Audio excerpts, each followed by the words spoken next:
Hello नमस्कार, मी शारदा. तुमचं सर्वांचं खूप खूप स्वागत आहे शारदा मराठी ब्लॉगमध्ये. माझ्या सर्व ताई दादा मैत्रिणींना श्री स्वामी समर्थ. संध्याकाळचे 6:30 पावणे 7 वाजले आहे. मी आले आमच्या गावाला, म्हणजे माझ्या सासरी. तर आमच्या इथं आहे दिंडी आमच्या घरी. तर त्र्यंबकेश्वर निवृत्तीनाथ महाराजांची यात्रा.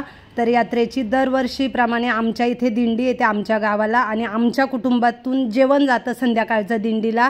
तर माझ्या आजं सासरे म्हणजे साहेबांच्या आजोबा त्यावेळेस दिंडीला जेवण द्यायचे, त्र्यंबकेश्वरला जाणाऱ्या दिंडीला. तर आता ते नाही आहेत, पण मग त्यांचे 4 मुलं म्हणजे माझे सासरे, चुलत सासरे ते.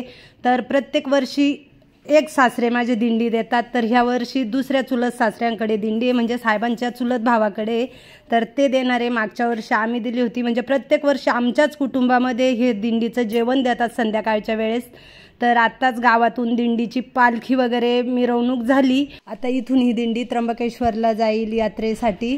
तर एकादशीच्या आदल्या दिवशी पोहोचेल. तर माझ्या स्टँडवरतीच हनुमान मंदिर आहे. तर हनुमान मंदिरासमोरच आत्ता हरिपाठाचा कार्यक्रम चालू आहे, हरिपाठ सुरू आहे. तर चला व्हिडिओ शेवटपर्यंत बघा, आणि व्हिडिओ आवडला ना तर चॅनलला सबस्क्राईब करा.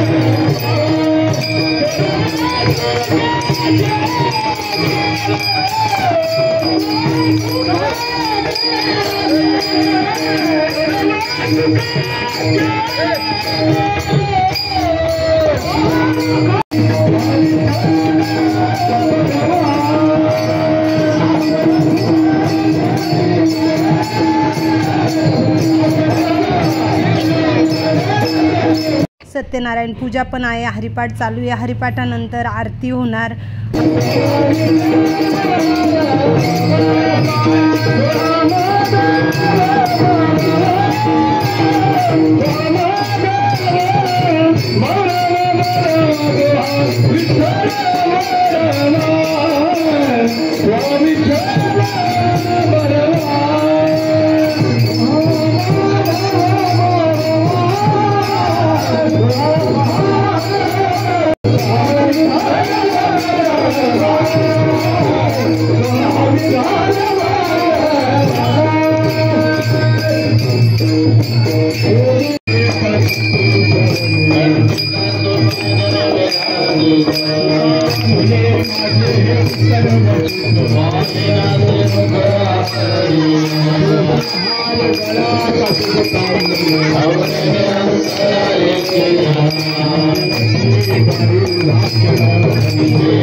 असंच ना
आता हरिपाठ झाला, वारकरी मंडळींचे जेवण झाले, पूर्ण गावाला पण चुलबंद आमंत्रण होतं, तर सर्व गावातले पण भाविक आहेत जेवण करायला. आणि आता तोपर्यंत कीर्तन सुरू व्हायच्या आधी जे आलेले भाविक आहे दिंडीमध्ये तर त्यांच्या इथं ना ओळखी असतात, कारण दरवर्षी येतात ना, त्याच्यामुळे ओळखी असतात. तर जरा वेळ कुठे जाऊन बसतात, ज्यांच्या घरी जायचं तिथं बसतात, भेटतात वगैरे. तर आता इथं आम्ही जेवण करायला बसलोय आणि ह्या व्हिडिओचा मी एंड पण करणार आहे. कसा वाटला आजचा व्हिडिओ कमेंटमध्ये नक्कीच सांगा. व्हिडिओ आवडला तर लाईक शेअर, चॅनलला सबस्क्राईब करा.